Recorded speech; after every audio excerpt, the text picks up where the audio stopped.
Gimana caranya biar kita selalu tenang menghadapi masalah? Biar tenang ketika kita tahu nilai kita kayaknya anjlok. Biar tenang pas kita tahu judul kita ditolak. Lamaran juga sama, di hari yang sama lah gitu. Pagi judul ditolak, malam lamaran ditolak. Selama Allah gak nolak kita kan masih aman nih. Karena apa yang di sisi Allah lebih baik.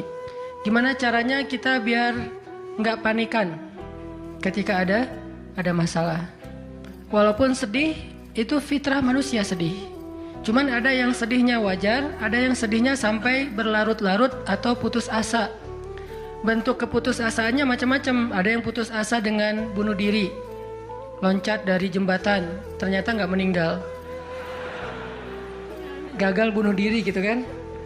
Ada yang putus asanya dengan cara ngelakuin perbuatan dosa, kayak mencuri atau udahlah saya mah nggak mau peduli lagi dengan hal haram, yang penting saya ambil aja semua proyek gitu. Nah ini putus asa. Ada yang putus asa dengan nggak mau lagi bertaubat. Dia ngerasa aduh kayaknya saya nggak pernah nasuhan nih taubatnya, taubat ulangi lagi, taubat ulangi lagi. Kenapa kita berputus asa minta ampun ke Allah, padahal Allah nggak pernah putus asa mengampuni kita? Kan aneh nih. Allah tuh nggak pernah putus asa ngampuni kita, nggak pernah bosan menerima taubat kita. Allah nggak pernah bilang lo datang ntar pasti besok buat lagi, enggak. Padahal Allah maha tahu kita mungkin besok masih ngelakuin dosa yang sama. Asal kita datang, Allah langsung terima.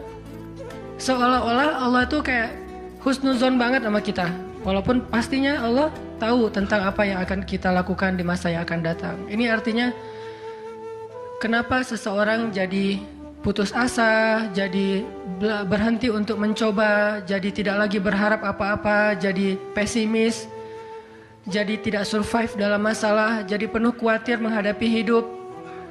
Ada masalah dikit kayaknya udah kiamat dunia, padahal kuota habis doang nih. Langsung, aduh kuota habis jam 11 malam. Biasanya kan jam 11 itu jam chatting tuh sampai jam 1. Atau jam 11 malam kuota habis, padahal tadinya pengen ngebangunin dia. Iya dia gitu kan. Jam 2. Gampang, pakai aja kuota doa. Ya Allah bangunkanlah dia, tiba-tiba dia tetap bangun. Dia bangunin kita akhirnya. Ini bisa aja terjadi. Yang jelas gimana sih cara biar kita keep happy, tetap bahagia walaupun gak bisa jalan-jalan jauh. Tadinya pengen jalan sama teman-teman, ternyata duitnya gak cukup. Kita lihat teman-teman kerjanya traveling aja, ke Lombok, ke Batu Karas, kerjaannya keliling aja. Dan kita, aduh pengen juga ngeliat pantai misalnya, ke gunung, touring sama teman-teman. Ternyata, tapi saya nggak punya motor, saya nggak punya uang, saya nggak punya waktu dan seterusnya. Bisa nggak kita tetap bahagia seperti mereka, walaupun nggak ngerasain pengalaman-pengalaman asik seperti yang mereka rasain? Gimana caranya biar ketika kita sujud itu sama nyamannya dengan ketika kita tidur di atas pangkuan istri? Belum ya? Gak tahu sih rasanya. Pokoknya tuh keren banget loh. Salah satu yang bikin saya kalau gak bisa tidur itu tipsnya adalah tidur di atas pangkuan istri. Langsung tidur. Cuman masalahnya susah bangun. Nah ini nih, gimana caranya kalau kita sujud rasanya senyaman itu? Gimana caranya? Bukankah kita selama ini mungkin, kita atau saya lah, pas sujud pengen cepat bangun. Gimana caranya sujud gak bangun-bangun? Pas kita sujud, aduh pengen lama gitu sujudnya teh. Terutama kalau sholat sendiri. Kalau sholat jamaah memang gak boleh. Kenapa? Karena hajat orang beda-beda. Nabi kalau sholat jamaah mah standar-standar aja. Tapi giliran sholat sendiri, itu sampai orang kewalahan ngikutin Nabi. Dan itu bukan cuma Nabi, sahabat juga kayak gitu. Siti Aisyah, istri Nabi itu. Siti Aisyah itu pernah sholat duha kurang lebih 4 jam. Itu cuma baca 1 ayat doang loh. Famanallahu alaina wa waqana adzabas samum. Dia baca sendiri, agak keras karena dia di dalam rumah sendiri. Lewat seorang sahabat lewatin rumah Aisyah mau ke pasar, mendengar Aisyah lagi sholat. Famanallahu alaina wa waqana adzabas samum. Nangis. Akhirnya sahabat ini pergi ke pasar. Dia belanja segala macam, balik lewat lagi rumah Aisyah. Setelah kurang lebih 2 jam, pas dia lewat lagi rumah Aisyah, dia masih mendengar Aisyah membaca kalimat Famanallahu alaina wa waqana adzabas samum. Nangis lagi. Jadi 1 rakaat dengan 1 ayat itu bisa 2 jam, 3 jam yang dilakukan oleh para sahabat. Kenapa kok betah banget? Sama kayak kita betah banget nonton film, betah banget dengerin musik kesukaan kita, diulang-ulang lagu yang sama kan ya. Mungkin 1 lagu itu durasinya sebutlah 2,5 menit, 2,5 menit. Tapi diulang-ulang bisa sampai setengah jam mendengar lagu yang sama. Bukan 1 album, 1 lagu. Kenapa kita betah? Nah, gimana caranya kita juga dapat kebetahan kayak gitu ketika dengerin bacaan Al-Quran, ketika kita membaca Al-Quran sendiri, ketika kita sholat. Sampai ada istri Nabi sholat sambil ngikat badannya di dinding. Jadi dia bikin tali ke dinding gitu, terus dia ikat badannya. Sehingga kalau dia udah gak kuat lagi, dia bersandar dengan ikatan tali di badannya, saking lamanya berdiri sholat. Coba bayangin, berarti kan semalaman tuh. Kalau udah gak kuat, dia berdiri itu sambil badannya keikat di tali. Dan Nabi melihat itu menangis karena melihat kesungguh-sungguhan para sahabat dan sahabiat dalam beribadah kepada Allah. Dan itu bukan paksaan siapapun, Nabi gak pernah maksa kayak gitu. Mereka sendiri berinisiatif. Jadi tutorialnya dibikin sendiri gitu. Duh, saya sholat kalau malam-malam kayak gini jadi agak gak kuat, atau saya lagi sakit nih, lagi lemes nih, lagi kurang makan. Ya udah deh, agar tetap bisa berdiri, dia ikat tali, dia ikat ke badannya, terus berdirinya kayak orang-orang setengah sadar gitu. Nah, ini menunjukkan ada kenikmatan yang luar biasa yang mereka dapetin ketika mereka dekat dengan Allah Subhanahu Wa Taala. Gimana sih caranya biar kita bisa kayak gitu? Gimana caranya kita entertain kita itu adalah zikrullah. Boleh-boleh aja kita entertainnya nonton film, dengerin musik-musik yang positif. Entertain kita mungkin chatting, entertain kita mungkin update status, entertain kita mungkin kepoin mantan misalnya. Boleh-boleh aja selama masih wajar. Tapi bisa nggak entertain kita yang lain itu zikrullah? Dengan mengingat Allah kita jadi terhibur gitu. Dan itu entertain luar biasa pahalanya. Gimana caranya? Ini yang kita pengen belajar malam ini, sehingga kita bisa tetap happy walaupun dalam keadaan tadi akhir bulan, dalam keadaan habis diputusin, dalam keadaan ditolak, dalam keadaan bingung, galau, segala macam termasuk habis pulsa. Tetap bisa happy. Pas telepon, pulsa Anda tidak mencukupi. Masya Allah, gitu. Senyum gitu ya. Bukan, mana nih apa panik, biasa aja. Nah, ini kita perlu belajar. Saya juga merasa butuh mempelajari lagi gimana caranya biar bisa ngerasain itu. Dan nasihatnya bukan dari saya. Karena saya juga masih belajar, belum istiqomah amat nih. Tapi nasihatnya dari para ulama yang diambil dari ayat Al-Quran dan hadis-hadis Rasulullah SAW. Nah, sebelumnya coba kita perhatiin dulu kisah tentang ketenangan dengan mengingat Allah tuh kayak gimana. Salah satunya ada di surat At-Taubah yang terkenal. A'udzu billahi minasy syaithanir rajim. Illa tansuruhu faqad nasarahu Allah. إذ أخرجه الذين كفروا ثاني اثنين إذ هما في الغار إذ يقول لصاحبه لا تحزن إن الله معنا فأنزل الله سكينته عليه وأيده بجنود لم تروها وجعل كلمة الذين كفروا السفلى وكلمة الله هي العليا والله عزيز حكيم. Kalau kalian tidak menolongnya, maka sungguh Allah akan menolongnya. Seperti ketika orang-orang kafir mengeluarkan dia dari kota Mekah pada saat dia menjadi salah satu di antara 2 orang yang berdiam di dalam gua, yaitu Gua Thur. ketika ia berkata kepada sahabatnya yaitu Abu Bakar. Dia di sini siapa? Rasulullah Shallallahu Alaihi Wasallam. Ketika dia berkata kepada sahabatnya, la tahzan, innallaha ma'ana. Janganlah kamu khawatir, bersedih, takut, itu sama. Sesungguhnya Allah bersama kita.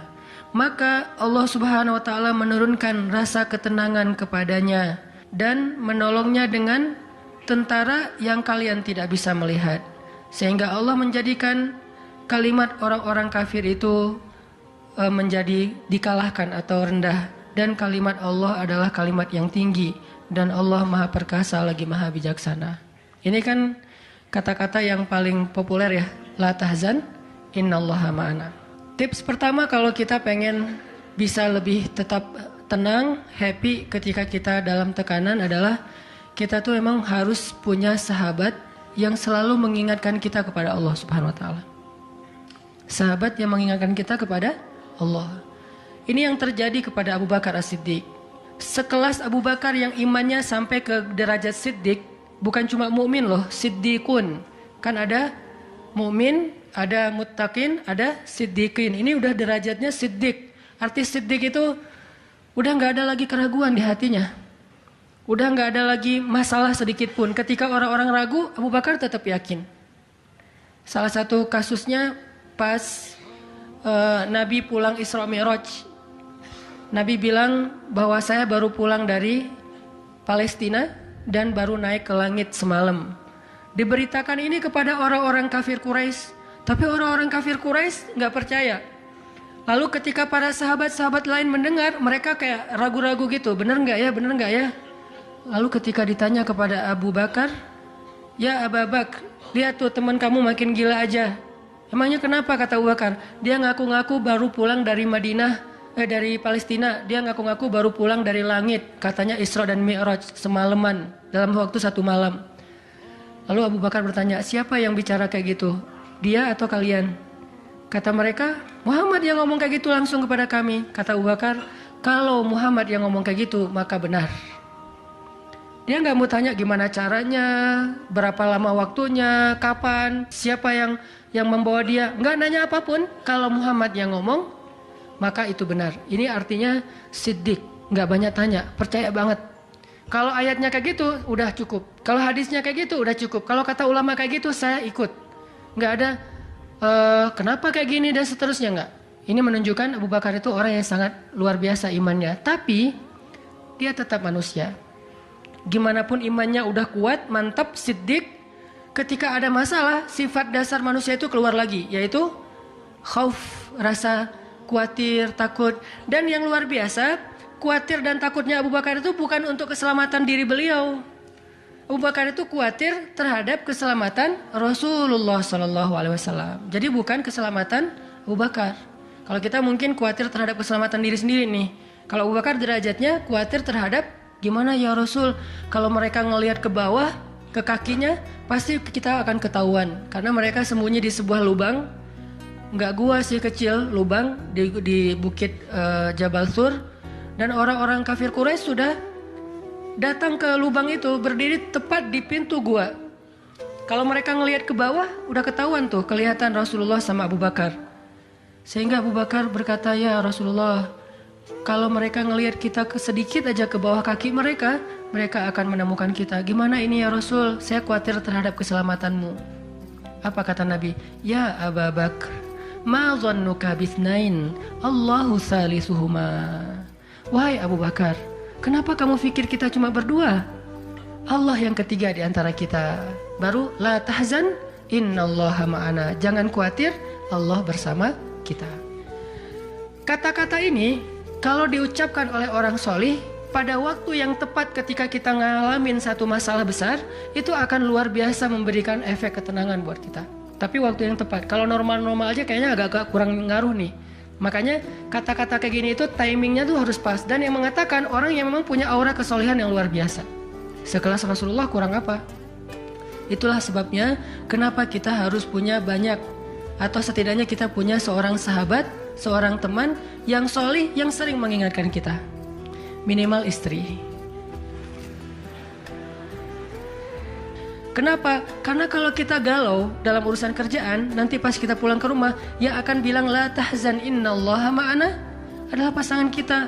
Dengan nada yang lembut, dengan senyum yang khas, dengan dekapan yang mungkin penuh kasih sayang, itu benar-benar bisa bikin kita tenang. Gak tahu tenang karena kata-katanya atau dekapannya nih, nggak. Saya juga bingung. Dua-duanya kali ya. Dia bilang la tahzan ya azizi. Panggilan buat suami bahasa Arabnya yang lembut tuh azizi. Bukan al-aziz ya. Al-aziz mah nama orang. La tahzan ya azizi atau ya habibi atau ya albi. Albi itu artinya jantungku. Jangan dipakai deh, biar saya aja yang pakai itu. La tahzan. Jadi misalnya kayak suami galau tentang kerjaan. Mah, papa lagi galau nih. Kenapa, Pak? Di kantor itu kemarin kita ada tawaran proyek. Cuman proyeknya kayaknya cara untuk ngedapetin proyek itu cara-caranya tuh agak-agak kurang baik gitu. Ada suap segala macam. Tapi itu proyeknya untung besar loh, Mah. Nah, kalau kita nggak suap, kita nggak akan dapat proyek itu. Ini gimana nih, Mah? Diambil nggak? Kan galau nih, udah istikharah belum mantap nih hatinya. Istrinya yang bilang, Papa, Allah yang kasih kita rezeki. Kalau Papa ninggalin sesuatu karena Allah, Allah akan ganti dengan yang lebih baik. Pasti dari booster ya, Mah. Nyontek gitu ya. Nah, kalau dia ngomong kayak gitu kan jadi mantep nih. Kayak saya juga pernah ngerasain lagi kayak sedih gitu, lagi galau karena satu urusan. Istri mengatakan, udah serahin aja sama Allah. Kan jadi mantap kan hatinya. Hal-hal yang kayak gini nih. Kalau belum punya pasangan, temen. Sehingga Nabi mengatakan, Al-mar'u ala dini khalilih. Seseorang itu bergantung loh kepada tingkat kesolehan temennya. Kalau temennya soleh, insya Allah dia akan terjaga oleh teman itu ketika dinasehati, diingatkan. Saya aja ngerasa banget yang kayak gitu.